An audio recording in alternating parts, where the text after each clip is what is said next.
नमस्कार दोस्तों, मैं हूं सूरज। एक बार फिर से स्वागत है आपके ही अपने YouTube चैनल हिंदी विद सूरज में। तो दोस्तों, आज हम शुरुआत कर रहे हैं सूफी काव्य धारा की। जैसा कि आप सभी जानते हैं, रामचंद्र शुक्ल जी ने भक्ति काल के 4 भाग किए हुए हैं। एक है निर्गुण और एक है सगुण। तो निर्गुण के अंतर्गत 2 शाखाएं होती हैं। एक होती है ज्ञानाश्रय शाखा, जिसके प्रवर्तक कबीरदास जी माने जाते हैं। दूसरी होती है प्रेमाश्रय शाखा, जो है प्रेम मार्गी। जो प्रेमाश्रय शाखा है, उसके जो प्रवर्तक हैं, एक प्रकार से हम कह सकते हैं वो जायसी जी को बोला जाता है। और सगुण में राम काव्य धारा और कृष्ण काव्य धारा। हालांकि हम निर्गुण में अभी संत काव्य धारा कंप्लीट कर चुके हैं। अगर आपने वीडियो नहीं देखी है तो आप प्लेलिस्ट में जाइए, भक्ति काल की प्लेलिस्ट है, आप वहां पे जाके देख सकते हैं। दूसरी बात देखो, सूफी काव्य धारा की ये पहली वीडियो है और ये वीडियो अगर आप पूरा देखते हैं तो आपको खुद पता चल जाएगा कि नोट्स कितने मजबूत हैं, कि आपके परीक्षाओं में प्रश्न यहाँ से फंसने के चांसेस हैं या नहीं है। यकीन से कह सकता हूं, अगर आप सूफी काव्य धारा पूरा देखते हैं तो आपका एक भी प्रश्न गलत होने के चांसेस बहुत कम हो जाएंगे। मैं ये नहीं बोल रहा हूँ कि बिल्कुल नहीं होंगे, लेकिन कम से कम चांस रहेंगे। तो हम बढ़ते हैं टॉपिक की तरफ। और अगर आपको टॉपिक अच्छा लगता है तो नोट्स अगर आपको अच्छे लगते हैं तो आपने क्या करना है, लाइक करना है, कमेंट करना है। और कमेंट आप कर दीजिए, चैनल को सब्सक्राइब भी आप कर सकते हैं अगर आपका मन करे तो, क्योंकि आप कंटेंट देखिए। अगर आपको लगता है कि ये चीज़ें हमारे लिए हेल्पफुल होंगी तो आप बिल्कुल देखिए। और अगर आपको लगता है कि ये सारी चीज़ें मुझे आती है तो आपको मॉक टेस्ट लगाना है तो आप सीधे डायरेक्ट मॉक टेस्ट भी लगा सकते हैं। सूफी काव्य धारा की बात चल रही है निर्गुण प्रेम मार्गी शाखा। ठीक है, निर्गुण प्रेम मार्गी मतलब निर्गुण काव्य धारा में क्या होता है, जो ईश्वर की उपासना किसी साकार रूप में कर कर एक निर्गुण के रूप में करते हैं। कहने का मतलब है निराकार के रूप में करते हैं, कि ईश्वर को कोई आकार नहीं है, उस रूप में जो करते हैं उनको हम कहते हैं निर्गुण काव्य धारा के कवि। जिन निर्गुण भक्त कवियों के द्वारा प्रेम को मुख्य विषय बनाकर ईश्वर की उपासना की गई एवं इसी के आधार पर काव्य रचना की गई, उसे ही प्रेम आश्रय काव्य धारा कहा जाता है। तो याद रखना, जो निर्गुण भक्त कवि हैं उनकी तरफ प्रेम को मुख्य विषय बनाकर, मतलब कि प्रेमाश्रय शाखा का मुख्य विषय है प्रेम। प्रेम को मुख्य विषय बनाकर ईश्वर की उपासना की गई एवं इसी के आधार पर काव्य रचना की गई, उसे ही प्रेमाश्रय काव्य धारा कहा जाता है। इस काव्य धारा को प्रेमाश्रय नाम सर्वप्रथम, ये गलत लिखा हुआ है थोड़ा सा, प्रथम आचार्य रामचंद्र शुक्ल द्वारा प्रदान किया गया था। तो ये प्रश्न बन सकता है, किसने नाम दिया? तो रामचंद्र शुक्ल जी ने दिया था। डॉक्टर राम कुमार वर्मा ने इस काव्य धारा को सूफी काव्य धारा के नाम से पुकारा। ठीक है, राम कुमार वर्मा ने इस धारा को क्या बोला है? सूफी काव्य धारा के नाम से पुकारा है। सूफी शब्द की व्युत्पत्ति, तो हम सूफी काव्य धारा पढ़ रहे हैं तो हमें सूफी शब्द की व्युत्पत्ति भी समझनी चाहिए। सूफियों का संबंध मूलतः इस्लाम से है, किंतु इस्लाम द्वारा प्रतिपादित दार्शनिक मान्यता इनकी साधना पद्धति अनुकूल है, इसलिए इन्होंने इस्लाम के दार्शनिक प्रभाव को ग्रहण करते हुए भी अन्य दार्शनिक प्रभावों को स्वीकारा था तथा अपने दर्शन की नींव रखी। कहने का क्या मतलब है, जो सूफी हैं वो इस्लाम के जो नियम है, उनका जो दार्शनिक सिद्धांत है, उनको तो फॉलो करते ही करते हैं, साथ में उन्होंने अन्य दार्शनिक प्रभाव को भी अपने में ग्रहण किया है। तो उसी पे हम बात करेंगे। देखो, सूफियों का मत है कि खुदा ने बंदे को 2 प्रकार के ज्ञान दिए हैं। जो सूफी लोग बोलते हैं, क्या बोलते हैं कि खुदा ने, भगवान ने, मतलब वो भगवान को खुदा बोल रहे हैं, खुदा ने बंदों को मतलब इंसान को 2 प्रकार के ज्ञान दिए हैं। अब देखते हैं कौन कौन से। इल्म ए सकीना और इल्म ए सीना। ठीक है, क्या बोल रहे हैं? देखो, इल्म ए सकीना और इल्म ए सीना। इल्म ए सीना को कहते हैं हृदय का ज्ञान। देखो, सीना चेस्ट है ना, तो इल्म ए सीना को हृदय ज्ञान, इल्म ए सकीना को कहते हैं पुस्तकीय ज्ञान। इल्म ए सकीना को देखो, वह ज्ञान जो खुदा ने पैगंबर मोहम्मद पैगंबर के माध्यम से अर्थात कुरान के रूप में सभी को दिया। कहने का क्या मतलब हुआ कि भगवान ने, जो उनके खुदा थे, उन्होंने मोहम्मद पैगंबर के माध्यम से जो कुरान लिखी गई है एक प्रकार से, उसके माध्यम से वो सबको दिया है। अब बोल रहा है इल्म ए सीना वह ज्ञान है जिसे खुदा ने साक्षात बंदे के हृदय में स्थापित किया। कहने का मतलब है, जैसे कि अभी हम ही देख लो, अगर कोई लोग क्या कहते हैं कि भगवान की जो मूर्ति लगी हुई है उसी के आधार पर पूजेंगे, कई लोग बोलते हैं कि हृदय में होना चाहिए भगवान, है ना। वही वाली बात आ रही है कि वह ज्ञान जिसे खुदा ने साक्षात बंदे के हृदय में स्थापित किया। अब बात करते हैं, देखो, तो इल्म ए सकीना और इल्म ए सीना आप समझ गए। सूफी ने इल्म ए सीना को अधिक प्रमाणिक माना। मतलब वो कुरान से भी ज्यादा किसको बोल रहे हैं कि जो खुदा ने उनके हृदय में साक्षात, जो उनके हृदय में साक्षात स्थापित किया, उसी को उन्होंने अधिक प्रमाणिक भी माना है। सूफियों ने इल्म ए सीना को अधिक प्रमाणिक माना और इसी के आधार पर उन्होंने अपने दर्शन की नींव रखी थी। तो यहाँ पे प्रश्न बन सकता है कि किसके आधार पर रखी, तो आप बोलोगे इल्म ए सीना को अधिक प्रमाणिक मानकर उसके ही आधार पर उन्होंने अपने दर्शन की नींव रखी थी। सूफी दर्शन को तसव्वुफ कहते हैं। क्या कहते हैं सूफी दर्शन को, तो ये प्रश्न बन सकता है, तसव्वुफ कहते हैं। सूफी शब्द की व्युत्पत्ति के संबंध में कथन है। देखो मूल शब्द और अर्थ ये पूछा जाता है लगने के लिए। तो जो पहला शब्द आया वह है सूफ। सूफ का मतलब जाता है, अर्थ अगर देखिए तो उसका मतलब है ऊन, सीधा सादा जीवन व्यतीत ऊनी वस्त्र धारण करने वाले व्यक्ति को हम सूफी कह रहे हैं। ठीक है। दूसरे ने बोला कि जो सूफी शब्द है ना वो सफ से निकला हुआ है। सफ मतलब होता है पंक्ति। जो लोग अपने पवित्र जीवन के कारण कयामत मतलब कि प्रलय के दिन अलग सफ, अलग पंक्ति में खड़े किए जाएंगे। जैसे कि हमारे यहाँ पे भी क्या चलता है कि कोई बुरा करेगा तो नरक में चले जाएगा, कुछ अच्छा कर रहा है तो स्वर्ग में चला जाएगा। उसी प्रकार से वो सूफी जो शब्द आया वो सफ से आया। सफ मतलब पंक्ति, मतलब जिस दिन प्रलय होगा तो खुदा जो है वो अच्छे व्यक्ति को अलग कर देगा और बुरे व्यक्ति को अलग कर देगा। सेम यही वाली कंडीशन है इसमें। तीसरी चीज आ रही है, देखो सूफा। सूफा का मतलब होता है चबूतरा। मक्का के हजरत मोहम्मद द्वारा बनाई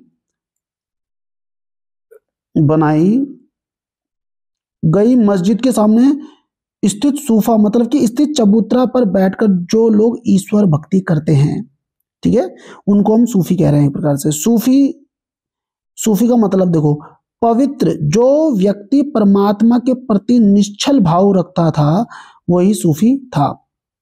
अगला नाम आ रहा है सोफिया, विद्या। सोफिया का मतलब होता है विद्या। ऐसा परम ज्ञानी व्यक्ति जिसे पूर्ण तत्व का साक्षात्कार हो चुका हो उसे सूफी कहते हैं। ठीक है। सभी विकल्प मिलने पर आप सूफ सही होगा, मतलब कि अगर सारे मिल जाएंगे। सूफी की व्युत्पत्ति किससे हुई, तो आप बोलोगे सूफ से। ठीक है। अब सूफ देख लो क्या था भाई, सूफ था ऊन। ठीक है, इस चीज को आप लोग समझ के चलना। तसव्वुफ के अनुसार परम सत्य का ज्ञान प्राप्त करने वाला व्यक्ति ही सूफी कहलाता है। ठीक है। जो परम सत्य का ज्ञान प्राप्त करने वाला सूफी कहलाता है। ये किसके आधार पर बोला गया है, तसव्वुफ के आधार पर ये बात बोली गई है। सूफी शब्द तसव्वुफ का अर्थ है सूफीवाद, एक अरबी शब्द है। ठीक है। अब देखो उधर सूफी शब्द तसव्वुफ का अर्थ क्या है, तसव्वुफ का अर्थ है सूफीवाद। ठीक है, जो कि एक अरबी शब्द है जिसमें एक आया है देखो मुरीद का मतलब होता है अनुयायी। एक है खंकाहा का मतलब होता है आश्रम। सूफी शब्द है ये अरबी वाले। एक है रक्श का मतलब होता है नृत्य। और जियारत मतलब सूफी संतों के मकबरों का तीर्थ। ये बहुत अच्छी बात है। देखो जियारत किसे बोलते हैं हम, सूफी संतों के मकबरों का तीर्थ को कहते हैं। सूफी नृत्य जो होता है उसको हम कहते हैं रक्स। इनके आश्रम को क्या बोलते हैं, खंकाहा। और इनके अनुयायी को कहते हैं मुरीद, है ना। सूफी शब्द है तसव्वुफ, और तसव्वुफ का अर्थ क्या था, सूफीवाद। इस चीज को याद रखना आप लोग। सूफियों में प्रसिद्ध महिला साधिका जिसे मीरा के समान माना गया है उनका नाम क्या है, देखो राबिया। ठीक है, सूफी में। और अगर हम आलवार में बात करते तो कौन है, अंडाल। ठीक है, इस चीज को याद रखना। सूफी काव्य धारा की प्रमुख विशेषता है इस काव्य धारा के काव्यों का नामकरण प्राय नायिकाओं के नाम पर किया गया है, जैसे पद्मावत, चंदायन, मधुमालती, मृगवती आदि। ठीक है। इस काव्य धारा में भारतीय लोक संस्कृति व लोक जीवन का स्वाभाविक चित्रण है। ठीक है, भारतीय लोक संस्कृति का भी है। अगर हम सूफी काव्य धारा पढ़ते हैं तो उसमें हमें भारतीय लोक संस्कृति और लोक जीवन का स्वाभाविक चित्रण उसमें मिलता है। उनने शुरू में क्या बोला था, देखो उनने इस्लाम के जो दार्शनिक सिद्धांत है उनको तो अपनाया, लेकिन उन्होंने कुछ औरों को भी अपना लिया था ना। तो उसी के आधार पर ये यहाँ पे जब चले तो इन्होंने यहाँ की संस्कृति को भी उसमें ऐड किया है। इस काव्य में खंडन मंडन की प्रवृत्ति का अभाव है। ये बहुत बढ़िया बात बोल दी है। देखो, सूफी मत में खंडन मंडन की प्रवृत्ति का क्या है, अभाव है। इस काव्य धारा के कवि मुस्लिम है, किंतु कथानक हिंदू नायक नायिकाओं के चरित्र पर आधारित है। स्टामक पॉइंट है। इसमें प्रबंधात्मक कथा काव्यों का लेखन अधिक हुआ है, बिल्कुल हुआ है। काव्य में अवधी भाषा व मसनवी शैली का अधिक प्रयोग हुआ है। अब देखो, मसनवी शैली क्या होती है, इसको समझ लेना, आप लोगों के लिए काम आएगी। मसनवी शैली जिस रचना के प्रारंभ में ईश वंदना, पैगंबर की स्तुति एवं शाही वक्त की प्रशंसा की जाती है, वह मसनवी शैली कहलाती है। इसमें गुरु वंदना करके आत्म परिचय भी प्रस्तुत किया जाता है। कहने का मतलब है, जैसे कि हम हमारे यहाँ जो शादी होती है, शुभ काम होते हैं, तो गणेश जी की पूजा होती है ना, उसी प्रकार से कह रहा है कि मसनवी शैली के दौरान जब हम कोई रचना लिख रहे हैं, तो उस समय पे वो पहले भगवान की वंदना करेंगे, अपने खुदा की वंदना करेंगे। उसके बाद जो उस समय पे राजा चल रहा है, जिसके संबंध शरण में रह के वो लिख रहा है कुछ, तो उसका वर्णन करेगा, फिर लास्ट में अपना वर्णन करेगा। इसी को कहते हैं मसनवी शैली। अगर मैं सीधे सीधे शब्दों में बताऊं तो संत काव्य धारा की तरह इस काव्य धारा में भी गुरु को अधिक महत्व प्रदान किया गया है। यह संत एवं सूफी काव्य दोनों की समान विशेषता है। तो ये बहुत अच्छी बात है। इन दोनों काव्य धाराओं की विशेषता समान क्या थी, कि इन्होंने गुरु की महत्वता को माना था।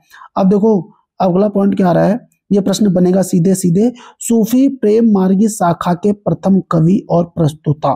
तो सबसे पहले गणपति चंद्रगुप्त और नगेंद्र। तो गणपति चंद्रगुप्त और नगेंद्र ने रचना कौन सी बोली, सूफी की पहली रचना हंसावली। इन्होंने क्या बोला, गणपति चंद्रगुप्त और नगेंद्र ने, कि सूफी काव्य धारा की पहली रचना हंसावली है, जिसका वर्ष क्या है 1370, और रचनाकार असाहित। राम कुमार वर्मा आते हैं। राम कुमार वर्मा बोलते हैं कि चंदायन लिखा है पहले, और ये 1379 की है, और मुल्ला दाऊद ने लिखा है। फिर आते हैं हजारी प्रसाद द्विवेदी, जिन्होंने क्या लिखा, सत्यवती कथा, मतलब सॉरी, हजारी प्रसाद द्विवेदी ने बोला कि पहली रचना है सत्यवती कथा, 1501 ईश्वरदास। साथ ही साथ याद रखना, रामचंद्र शुक्ल ने इस पूरी रचना को भक्ति काल में ही जगह नहीं दी थी। ठीक है, संत वाले में जो निर्गुण वाली है, यह पूरे पूरे भक्ति काल में शायद इसको जगह नहीं दी थी। अब याद रखना, देखो सबसे पहले तो गणपति चंद्रगुप्त और नगेंद्र ने हंसावली को सबसे पहली रचना माना, जो कि 1370 की थी, और असाहित इसकी रचनाकार थे। राम कुमार वर्मा आते हैं, जो बोलते हैं कि चंदायन है, और 1379 78-79 मुल्ला दाऊद इसके लेखक थे। हजारी प्रसाद द्विवेदी आते हैं, बोलते हैं सत्यवती कथा जो है 1501 की पहली रचना है सूफी की, और इसके लेखक कौन है, ईश्वर दास। अब देखो कौन आते हैं सबसे नीचे, रामचंद्र शुक्ल जी। तो रामचंद्र शुक्ल जी किसको बोलते हैं, मृगावती है सूफी की पहली रचना, जो कि 1501 ईस्वी में और कुतुबुन में लिखी थी। तो दोस्तों, आप ये देख ही रहेंगे, मेरे हर पीडीएफ के ऊपर ये बना हुआ शाइन है। तो इसके माध्यम से आप लोग ये बता सकते हैं किसी को कि अगर हिंदी से अगर आपको शुरू से तैयारी करनी है, तो आप हिंदी विद सूरज चैनल से जुड़ सकते हैं। इसमें आपको पूरा मैटर शुरू से मिल रहा है, और यहाँ पे पूरा एंड, मतलब मैं पूरा ये कोर्स फ्री करूंगा। इसमें ही पूरा जो भी सिलेबस आपका यूजीसी नेट का, वो पूरा कंप्लीट कराऊंगा। तो आप लोग जुड़ सकते हैं। सूफी मत के संप्रदाय प्रवर्तक और काल। ठीक है, चिश्ती संप्रदाय, ख्वाजा मोइनुद्दीन चिश्ती इसके प्रवर्तक थे, जो कि इसका काल 12वीं शताब्दी है या 12वीं सदी है। ठीक है, 12वीं सदी। सुहरावर्दी संप्रदाय का जलालुद्दीन सुर्खपोश, जिसका समय क्या है, देखो 13वीं, और देखो 12-13। कादरी संप्रदाय में अब्दुल कादिर जिलानी 15वीं सदी, और नक्शबंदी संप्रदाय अलाउद्दीन नक्शबंद 16वीं सदी। तो देख सकते हैं 12, 13, 14 का गैप है, 14 इसमें नहीं है। ठीक है, 14 यहां नहीं है, तो 12, 13, 14 को छोड़ दो, 15, 16 दिमाग में बैठा लो इस तरीके से। सूफी साधना की अवस्थाएं, ये बहुत अच्छा है, और ये पूछा जाता है यूजीसी नेट में, याद रखना भाई। सूफी साधना के अंतर्गत साधक की निम्न 4 अवस्थाएं मानी जाती है। कितनी अवस्था मानी जाती है, 4 अवस्था, जिसमें कि सबसे पहले शरीयत को क्या बोलते हैं हम, नासूत। धर्म ग्रंथों के विधि निषेध का पालन करना, मतलब जो धर्म ग्रंथ में जो विधि हैं, जो उसमें निषेध हैं, उसका पालन करना, उसके आधार पर अपने जीवन यापन को करना। ठीक है, दूसरा है देखो तरीकत, जिसका दूसरा नाम क्या है, मलकूत। और ये भी याद रखना कि शरीयत को नासूत कहते हैं और तरीकत को मलकूत कहते हैं। ठीक है, अच्छा मैंने किस तरीके से कहता, हाँ चलो छोड़ो, मैं भी बता दूंगा लास्ट में। शुद्ध हृदय से ईश स्मरण में ध्यान करना। शुद्ध हृदय से, वो होता है तरीके से, हृदय, तरीके से मतलब ईश्वर का स्मरण करो और ध्यान करो तरीके से बिल्कुल।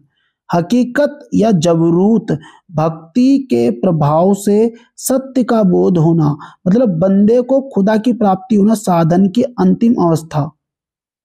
ठीक है, एक मिनट, ये कट गया था। चलो अब बात करते हैं देखो अगले की। देखो हकीकत जबरूत को देख लो, भक्ति के प्रभाव से सत्य का बोध हो जाना, बंदे को खुदा की प्राप्ति होना, साधन की अंतिम अवस्था। हकीकत जबरूत। मारिफत लाहुत, कठिन व्रतों से प्राप्त सिद्ध अवस्था, जिसमें साधक परमात्मा में लीन हो जाता है, उसे क्या कहते हैं? मारिफत या लाहुत। ठीक है, तो ये 4 अवस्थाएं हैं। तो मैं इसको कैसे याद करता था, मैं तुम्हें अपना बता देता हूँ। ठीक है, मैंने इसको कैसे याद किया था, देखो मैं तुम्हें बता देता हूँ। मैं इसको बोलता था सतनाम, सतनाम, सौ और तौ। मैं बोलता था यहाँ पे 100 है, यहाँ है तो, सत, यहाँ बोलता था 9 और मौ। तो देखो 100 से शरीयत, ये 9 से तुम्हें पता है नासूत होगा, तो से तुम्हें पता है तरीकत होगा, स तो नाम, मौ से क्या होगा? मलकूत। क्लियर बात आ रहा है। और मैं इन 2 को बोलता था हजमोला, ह ज हज म और ल, हजमोला। तो ह ज म ल। तो हकीकत जबरूत मारिफत या मारिकत है, मारिफत होता है वैसे, मारिकत लाहुत। तो ऐसे में इनको चारों को याद कर लेता था। इसको करने का तरीका देखो, शरीयत को नासूद बोलते हैं, तरीकत को क्या बोलते हैं? देखो मैंने क्या बोला था, सतनाम, स त नाम मौ। तो तरीकत को नाम मौ, मौ से मलकूत। फिर बोलता था हजमोला, ह को, हकीकत को जबरूत, ह ज मौ ल। तो मारिफत को लाहुत। इस तरीके से मैं 4 के 4 को याद कर लेता था। और इनमें क्या क्या चीजें होती है मैं इसको भी बता देता। तरीके से शुद्ध हृदय से ईश्वरण करना, शरीयत या नासूद, शरीयत में वो क्या था कि धर्म ग्रंथ के अनुसार चलना, और मानी हकीकत में क्या है कि भक्ति प्रभाव से मतलब बंदा को खुदा प्राप्त हो जाना। अंतिम अवस्था क्या थी? हकीकत। जब किसी की भी अंतिम अवस्था क्या होती है किसी को जानने की? जब आपको हकीकत पता लग जाता है, अरे मुझे तो उसकी हकीकत पता चल गई, अब मैं इसको पूरे तरीके से जान गया हूं। तो मतलब खुद बंदे को खुदा की प्राप्ति कब होगी? जब वो सारी हकीकत जान जाएगा। तो हकीकत ऐसे याद कर सकते हैं। मारिफत या लाहुत, कठिन व्रतों से प्राप्त सिद्ध अवस्था, जिसमें साधक परमात्मा में लीन हो जाता है। अब हम बात करते हैं सूफी संप्रदाय के विशेष तथ्य। यहाँ तक की दी गई जानकारी अगर आपको अच्छी लग रही है तो आप चैनल को सब्सक्राइब या कमेंट लाइक कर सकते हैं। ठीक है, सूफी संप्रदाय के विशेष तथ्य में भारत में सूफी मत का आगमन 12वीं शताब्दी में हुआ। सूफी मत का मेरुदंड प्रेम को माना जाता है, रामचंद्र शुक्ल ने भी बोला था। सूफी मत में एक राबिया नामक कवयित्री भी है, बिल्कुल सही बात है। सूफी कवियों का प्रिय अलंकार समास उक्ति माना जाता है। इस आधार पर शुक्ल जी ने पद्मावत काव्य को ही समास उक्ति नाम दे डाला।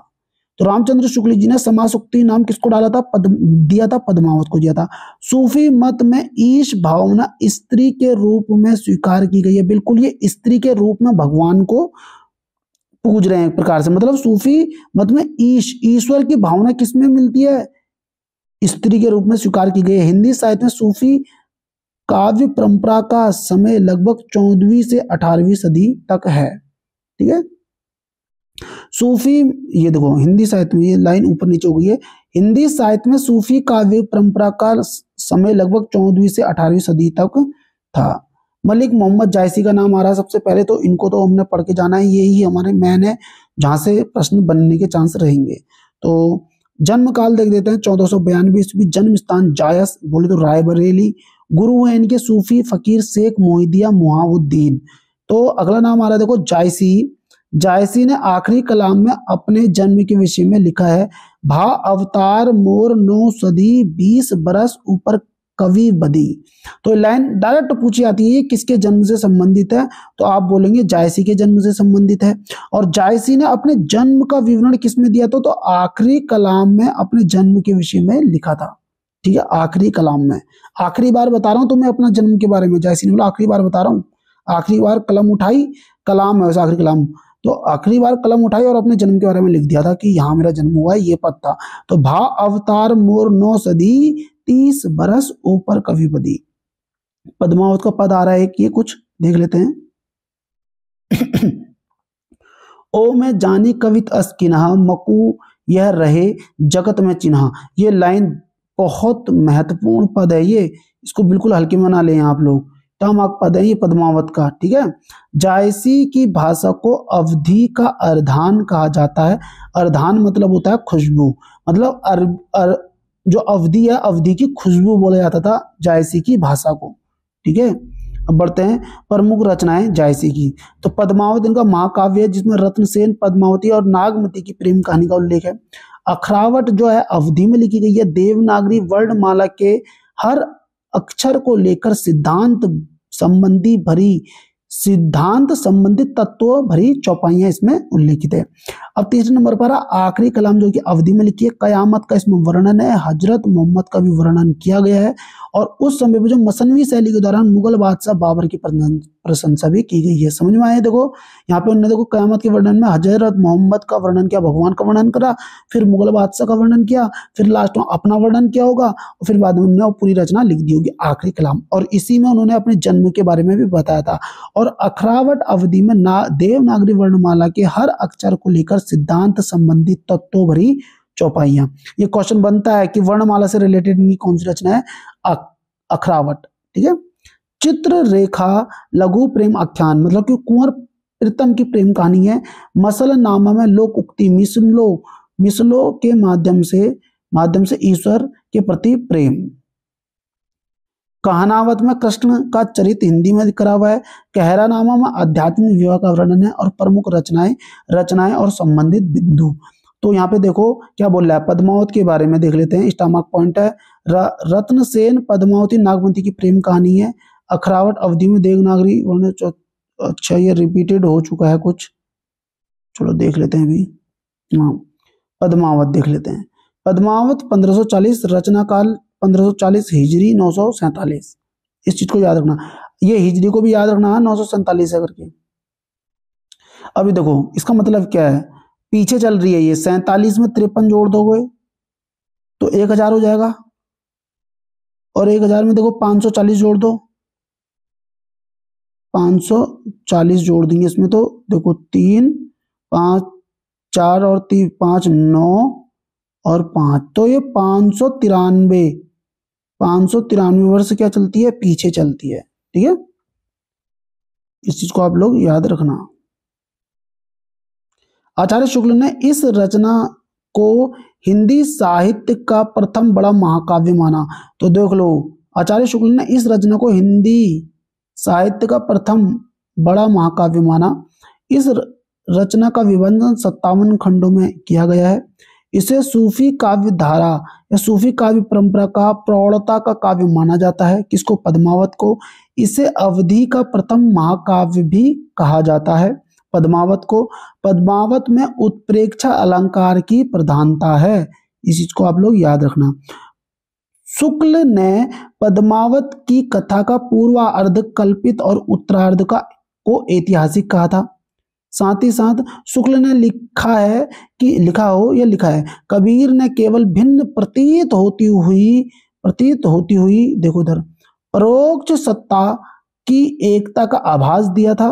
प्रत्यक्ष जीवन की एकता का दृश्य सामने रखने की आवश्यकता बनी थी, यह जायसी द्वारा पूरी हुई। तो यह कथन रामचंद्र शुक्ल का है। पद्मावत की हस्तलिखित प्रति मिलती है कहाँ, किसमें?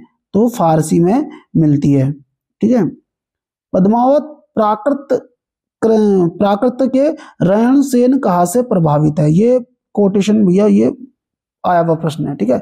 पद्मावत जो है वो प्राकृत के रयण सेन कहाँ से प्रभावित है? पद्मावत के विभिन्न पात्र दार्शनिक तत्वों के भी प्रतीक हैं। इस दृष्टि से इसे रूपक काव्य भी कहा जा सकता है। किसको? पद्मावत को। डॉक्टर वासुदेव शरण अग्रवाल ने अपनी संजीवनी व्याख्या 1955 ग्रंथ में प्रकथन में आरंभ में सांस्कृतिक संदर्भ में मलिक मोहम्मद जायसी को पृथ्वी पुत्र की उपाधि दी थी। तो देख लो भैया, तो पृथ्वी पुत्र की उपाधि किसने दे रखी है? वासुदेव शरण अग्रवाल ने। कृष्ण भगवान वासुदेव ने पृथ्वी पुत्र की उपाधि किसको दे दी? जायसी को दे रखी है। अब बात करते हैं पद्मावत में जो रचनाएं हैं और उनके पात्र और उनके प्रतीक। तो सबसे पहले देखो चित्तौड़ जो है वो तन का प्रतीक है, शरीर का मतलब। सिंगल दीप देखो हृदय का प्रतीक है। राजा रत्नसेन मन योगी साधक का प्रतीक था। और रानी पद्मावती सात्विक बुद्धि का। रानी नागमती, तो इसको याद रखना, देखो रानी पद्मावती देखो सात्विक बुद्धि का और रानी नागमती सांसारिक बुद्धि का। और रानी नागमती ही उसकी पत्नी थी पहले, याद रखना। पद्मावत को तो लेने जाता है वो। हीरामन तोता गुरु का। राघव चेतन सभा पंडित शैतान का। ये पहले कहाँ थे? ये पद्मावत में जो ये अपने ये हैं, क्या नाम है इनका, राजा रत्नसेन। राजा रत्नसेन के सभा पंडित होते हैं राघव चेतन। फिर इनको यहाँ से निकाल दिया जाता है, तो तब ये वहां जाता है अलाउद्दीन के पास। अलाउद्दीन जो है माया का प्रतीक है। शुक्ल जी ने इस प्रतीक योजना में फेर बदल करके राजा रत्नसेन को आत्मा और पद्मावती को परमात्मा का प्रतीक माना था। पद्मावती को परमात्मा का। ये क्यों? क्योंकि मैंने शुरू में क्या बोला आपको, ये ईश वंदना किसके रूप में कर रहे हैं? स्त्री को परमात्मा समझ के करते हैं। इसीलिए उन्होंने क्या करा? पद्मावती को परमात्मा बना दिया और राजा रत्नसेन को आत्मा बना दिया। हालांकि जो संत है ना वो इनके अपोजिट थे, इस चीज को याद रखना। जायसी सूफियों के अद्वैत तक ही सीमित नहीं रहे, वह वेदांत के अद्वैतवाद तक भी पहुंच गए। शुक्ल का एक कथन है। इस ग्रंथ में कवि ने मसनवी शैली की रीति के अनुसार शाही वक्त शेर शाह की प्रशंसा की थी। 1540 में देखो, 1540 में तुम लोगों को पता होगा शेर शाह सूरी राजा रहा था, ठीक है। हुमायूं, बाबर हुमायूं को भगा दिया था इसने, हरा दिया था मतलब। शुक्ल ने इस रचना को समास उक्ति कहकर पुकारा है, सबको पता है। पद्मावत के रूपक की तुलना आधुनिक काल की कामायनी से की गई है। ये बहुत बड़ा प्रश्न है। पद्मावत मूलतः रोमांचक शैली की कथा काव्य है। ये किसने बोला? देखो नगेंद्र जी ने क्या बोल दिया, इधर देखो सबसे पहले बात। पद्मावत मूलतः रोमांचक शैली का कथा काव्य है। कौन बोल रहे हैं? नगेंद्र। रोमांचक शैली का। पद्मावत का बांग्ला अनुवाद अराकान राज्य के वजीर मकन ठाकुर ने 1650 ईस्वी के आसपास आलो उजालो नाम है इसका, आलो उजालो नामक कवि से करवाया था। तो पद्मावत का जो बांग्ला अनुवाद है वो अराकान राज्य के वजीर मगन ठाकुर ने 1650 ईस्वी में आलो उजालो नामक कवि से करवाया था। किस भाषा में? बंगला में। किसने कराया? वजीर मगन ठाकुर ने। कहाँ का वजीर है? अराकान का। 1650 ईस्वी में किया किसने? उजालो, मतलब आलो उजालो ने। किसका? पद्मावत का। इस चीज को याद रखना। विजय देव नारायण शाही ने पद्मावत को अपने ढंग की त्राजदी या मतलब ट्रेजेडी होती है ना, उसी को त्राजदी बोलता है। त्राजदी ट्रेजेडी का है। शाही मतलब विजयदेव नारायण शाही ने जायसी को कवि मानते हैं। वो क्या बोलते हैं? ये कवि हैं। प्रेमाखंड काव्य में 5 चौपाई के बाद दोहा देने की परंपरा निम्नांकित कृतियों में पाई जाती है। जैसे कि देखो मृगावती, मधुमालती, इंद्रावती, सत्यवती कथा, चंदायन, आलमकृत, माधवानल, कामकंदला। इन सभी में 5 चौपाई के बाद एक दोहा देने की परंपरा थी। लेकिन क्या बोल रहा है? प्रेमाखंड काव्य में 7 चौपाई के बाद एक दोहा देने की परंपरा इन कृतियों में है। सिर्फ 2 में। किसमें? एक को याद रखना पी, दूसरे को याद रखना सी, पीसी। मतलब पद्मावत और चित्रावली ऐसे 2 प्रेमाखंड काव्य थे जिनमें 7 चौपाई के बाद एक दोहा था। अदरवाइज सूफी काव्य धारा में 5 चौपाई के बाद एक दोहा होता है। इस चीज को आप लोग याद रखना। शुक्ल ने पद्मावत को भक्ति काल का वेद वाक्य भी कहा है। विरह वर्णन के कारण इसे प्रेम की पीर का काव्य भी कहा है। किसको? पद्मावत को। पद्मावत की भाषा ठेठ अवधी है। इस चीज को आप लोग सभी याद रखना। तो वीडियो काफी लंबी हो चुकी है और हम आगे की वीडियो करेंगे कल, क्योंकि ये फिर ज्यादा लंबी हो जाती है, इसे कोई देखना पसंद नहीं करता। मैं सोच रहा हूँ कि मैं छोटी छोटी वीडियो बनाऊं, आप लोग मेरे साथ जुड़ जाएंगे और जब आप देखने लगेंगे कंटिन्यू, तो मैं इसको 1-1, 2-2, 3-3, 4-4 घंटे की मैराथन में आराम से करा दूंगा। मैंने कराई भी है 3-3 घंटे की, 4-4 घंटे की, लेकिन फायदा कुछ नहीं होता। तो फिर मैं सोचता हूँ कि अपने को भी आराम दो और नॉर्मल आधा घंटा, 1 घंटा, आधा घंटा, 1 घंटा की वीडियो डालो। तो दोस्तों अगर आपको ये कोटेशन या मतलब मेरे जो नोट्स हैं वो अच्छे लग रहे हैं, अभी कोटेशन इतनी आएगी ना आप थक जाओगे। और मैंने अभी आज मेरा एक काम चल रहा है। कैसा काम चल रहा है? मैंने लिख दिया है रामस्वरूप चतुर्वेदी की अलग ही कोटेशन है, हजारी प्रसाद द्विवेदी की पूरी अलग कोटेशन, रामचंद्र शुक्ल की अलग, और आपका गणपति चंद्रगुप्त की अलग, राम कुमार वर्मा की अलग, रामविलास शर्मा की अलग। ठीक है, इन सबके मैं एक एक वीडियो ऐसी बनाने वाला हूँ जो इनके कोटेशन से बनेगी, स्पेशली रामचंद्र शुक्ल के कथन रामस्वरूप चतुर्वेदी की कथन इस तरीके से। दोस्तों आप चैनल पर नए हो तो चैनल को सब्सक्राइब कर सकते हो और अपना कमेंट जरूर करना मुझे, ताकि मुझे भी लगे या दिखे मेरा माइक चल रहा है ना, हाँ, तो कि ये वीडियो आपको कैसी लगी। आप अपनी प्रतिक्रिया देंगे तो मैं भी उस पे उस तरीके से काम करूंगा। तो मिलते हैं आपसे नेक्स्ट वीडियो में। उम्मीद करूंगा आपको नोट्स अच्छे लगेंगे, क्योंकि मेहनत काफी की हुई है इन चीजों में। तो आप प्रतिक्रिया जरूर दें दोस्तों, लाइक करें, कमेंट करें, शेयर करें, सब्सक्राइब करें, है ना, प्रतिक्रिया जरूर दें। Thank you.